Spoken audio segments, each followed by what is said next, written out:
Hi guys. Today we're going to be doing student handout 2 in our unit on integer operations. Today we're going to be subtracting integers with models. So yesterday we did a lesson on adding integers with models, and today we're going to do the opposite operation of subtracting.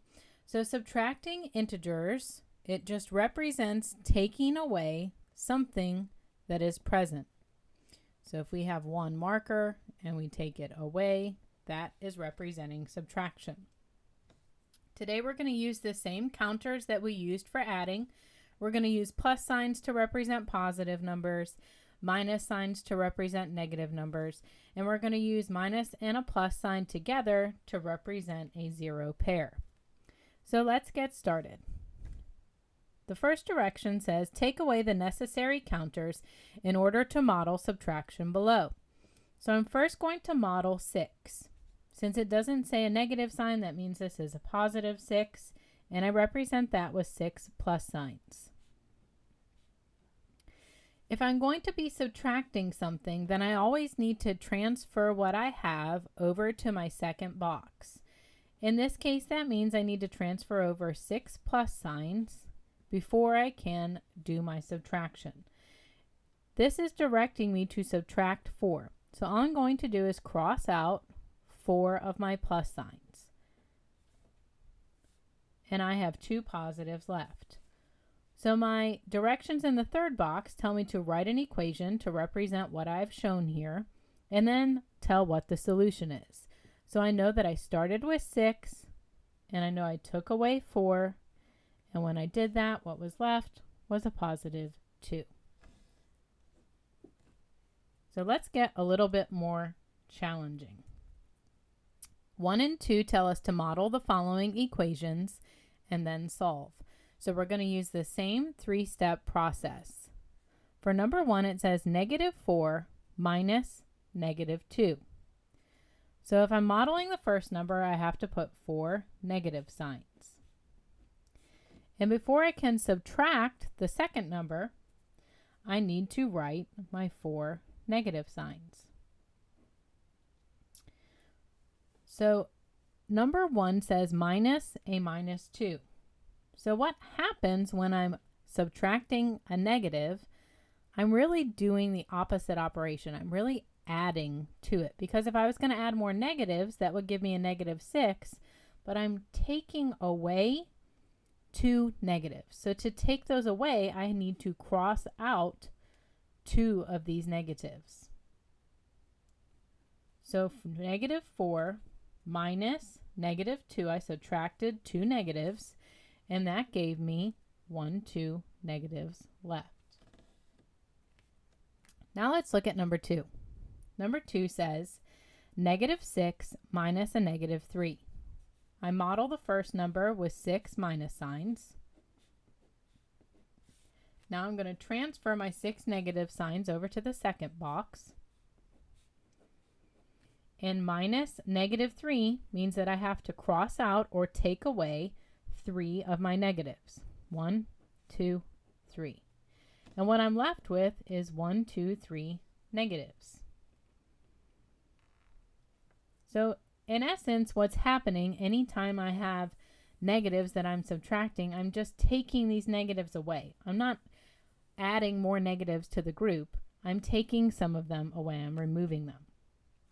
This says predict what you can do if the number you want to subtract isn't there. So it says, for example, I have 5 positives and it says minus a -10. So the best way to do that, I can't take away any negatives because there aren't any. This is a positive number. So in order to be able to do that, what I would have to do is add some 0 pairs, and that would help me be able to cancel out what I'm doing. I'm going to show you another method that will be helpful once we get to using the algorithm in another lesson.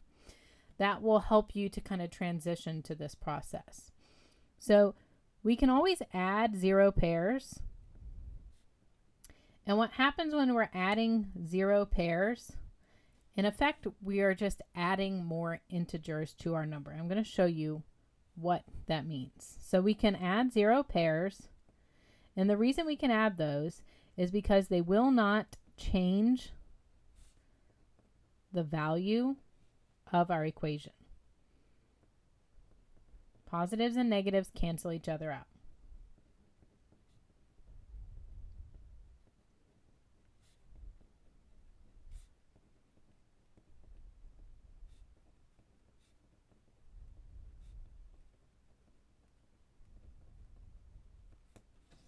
So let's look at this with example number 3.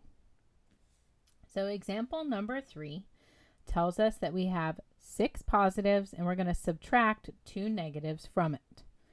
So I'm going to model first by writing 6 positives. 1, 2, 3, 4, 5, 6. Now I'm going to transfer these 6 positives over. 1, 2, 3, 4, 5, 6. And we said then in order to do a minus a negative, I don't have any negatives here. So what I can do is add a positive and a negative twice to make 2 zero pairs. So I'll say 1, 2, 1, 2. Here's my 0 pairs that I'm adding. Now I can subtract -2 from that. So I can cross out -2 and then I add up what I have left. 1, 2, 3, 4, 5, 6, 7, 8.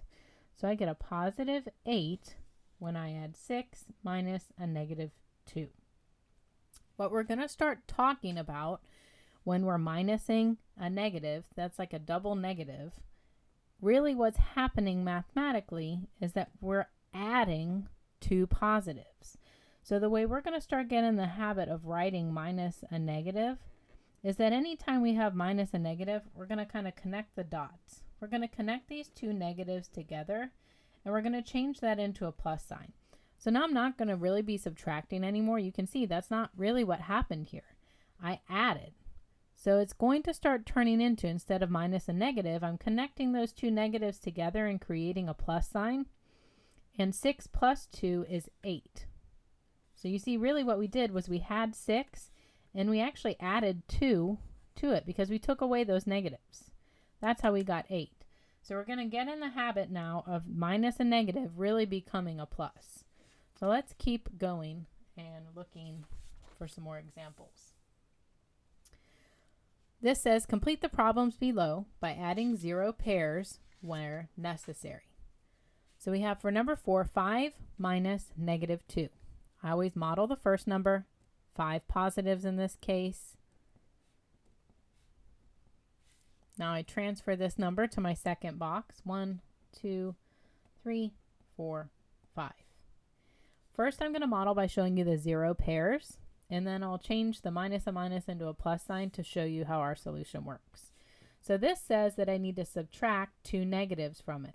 And I don't have any negatives to subtract from this, so I know that I need to add 2 0 pairs. I need to add 1, 2, 1, 2. Here's a 0 pair that would cancel each other out, and here's a 0 pair. Now I can subtract -2. I have some negatives to subtract. And when I cross those out, I get 1, 2, 3, 4, 5, 6, 7 positive. So if I go back over here, I said that really what's happening when we minus a negative, it's the same thing as adding. So if I added and combine my 2 negative signs together, so instead of having minus a minus, I have a plus. I know that 5 plus 2 is 7. So I get the same answer. We're just starting to get ourselves into the habit of what it will be like when we do our algorithm. Let's see if the same thing happens with 5. 7 minus a -3. I need to add 7 plus signs. And now I'm going to transfer those 7 plus signs to my second box. And now I'm going to add some 0 pairs because there are no minuses for me to subtract here. I can't take them away. So I need to add 3 0 pairs. So 1, 2, and 3. And now I'm going to take away those 3 minuses. 1, 2, 3. Now I'll add up how many positives I have. 1, 2, 3, 4, 5, 6, 7, 8, 9, 10. So you might want to put an X instead of just the plus sign because I almost got confused and counted some of mine. So this is a positive 10. And we can check because we said anytime we have minus a minus, we're going to connect those two minuses together. We're going to make that a plus. So now I don't have a negative integer anymore. I have 7 plus 3, which equals 10. Let's look at one more example here with number 6. Number 6, I have negative 4 minus a negative 1. So I'm going to start by writing 4 negatives. I'm going to transfer that to my second box. Now this tells me that I need to take away one of my negatives. And when I do that, I'm going to have 1, 2, 3 negatives left over. So I can check my work. Negative 4, combine minus and negative together to make a plus sign. And when I crossed this out, negative 4 plus 1 equals 3. I'm taking one of those negatives away. It gives me negative 3. So the patterns that I notice is that if I subtract a negative number, it's really acting like I'm adding a positive number. My numbers are getting bigger. This isn't getting smaller. It's actually getting bigger. So what I'm noticing is that when you subtract a negative number,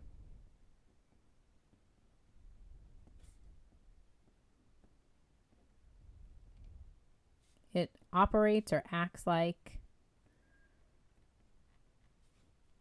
it operates the same as if you were adding a positive number.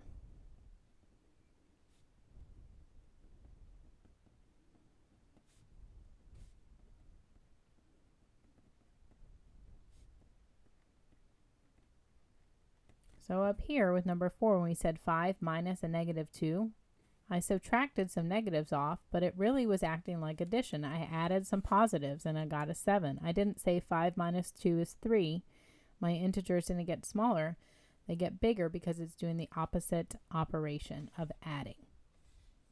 So now we're going to try modeling with a number line like we did yesterday. It's going to be very similar, and this is really important that we always begin our model at 0. So let's start with number 7. We're going to do numbers 7, 9, and 11 together, and then you're going to do 8, 10, and 12 on your own, and then come back and check with me. So number 7 says 1 minus 4. We need to start getting ourselves in the mindset that the operation in between our two integers is telling the value of the second number. So 1 here represents a positive 1. So I'm going to again have two number lines. It's going to start at 0, and I'm going to go to the right 1 because this is a positive. I know all my positives always go to the right. Now I'm going to write my circle above 1. And this negative 4 tells me I'm going to go 4 to the left. Negatives always go to the left. And I'm going 4 places. So 1, 2, 3, and 4. So 1 minus 4 equals negative 3. Let's do number 9 together. Now I see a minus a negative. I know that that means I'm really going to be adding to this. So I'm going to start getting myself into that habit of anytime I see minus and negative, I'm combining both of those minus signs together, and now my 4 doesn't have a negative value. Now it's positive. It's acting like it's an addition problem. So I'm going to start at 0, and I'm going to look at my first integer, which is negative 1, which tells me I'm going to go to the left 1 space. Now I'm going to start my second number line up above. I look at my second integer, which is positive 4. So I know I'm going to go to the right 4 places from negative 1, which is 1, 2, 3, 4, and I end here at positive 3. Now we'll do one last one together, and then you're going to do these on your own. Number 11 says 3 minus negative 5. Minus a negative, I know that becomes a positive, so I combine those together and make a plus sign. Now this is saying 3 plus 5. So I'm going to start at 0. The 3 tells me I'm going to the right because it's a positive number, and I'm going 3 places to the right. And now I'm going to start at 3, and the positive 5 tells me I'm going to continue going on 5 more places, and when I do, I get to 8. Now I want you to try 8, 10, and 12 on your own, and then come back and check your work to see how you did. Let's check and see how you did. So here I have -1 minus 4. Minus 4 tells me the value of the 4. So I'm going to start at 0. -1 tells me I'm going to go to the left 1 space. Now I'm going to draw my dot above -1, and now I'm going to go -4, which means I got to go 4 more to the left, going deeper into the negative. 1, 2, 3, 4. When I do that, I end up at -5. Number 10 was 3 minus 5. That 5 gives, the negative sign gives that 5 its value. So I'm going to start at 0. 3 tells me that I'm going to be going to the right 3 places. Now I'm going to start my second line at 3. -5 tells me I need to go to the left, and 5 tells me I need to go 5 places. So I go 1, 2, 3, 4, and 5. I end up here at -2. And our last one, -12. I have -3 minus a -5. That minus a negative means I combine those two negatives together, and that makes a plus sign. I no longer have -5. Now it's +5. I'm going to start again at 0. -3 tells me I'm going to the left 3 places. Now I'm going to start my second line up at -3, and I'm going to add 5 to it, which means I need to go 5 to the right. So 3, 4, and 5. -3 plus 5 is a +2. So I hope you did well on that. Today's homework assignment, you're going to do homework number 2. You can use this handout to help you be able to complete your homework. The problems are very similar. So please complete homework 2 and bring it to Mrs. Ellerby to check. Have a great day.